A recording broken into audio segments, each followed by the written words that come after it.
आणि आता पुन्हा सहभाग घेऊया मुंबईतल्या विसर्जन मिरवणुकीमध्ये। त्यासाठी जाऊया गिरगाव चौपाटीवर, थेट तिथली दृश्य पाहूया।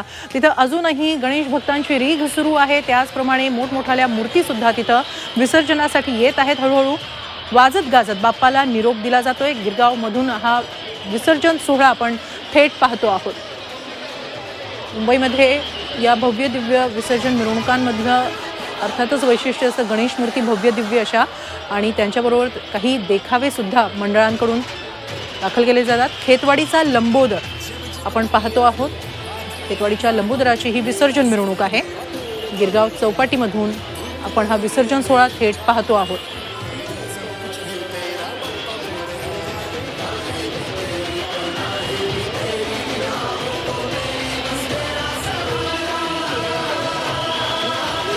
अखेरचं या वर्षातलं हे अखेरचं दर्शन घेण्यासाठी, त्याला निरोप देण्यासाठी मुंबईकरांनी सुद्धा तितकीच मोठी गर्दी केलेली आहे।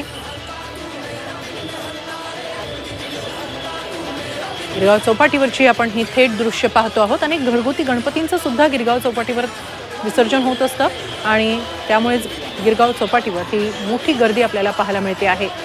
सागरी किनारी असा हा भक्तांचा सागरच उसळलेला आपल्याला पाहायला मिळतो आहे। गणपतीचं आणखी एक मनमोहक आणि भव्य दिव्य असं हे रूप।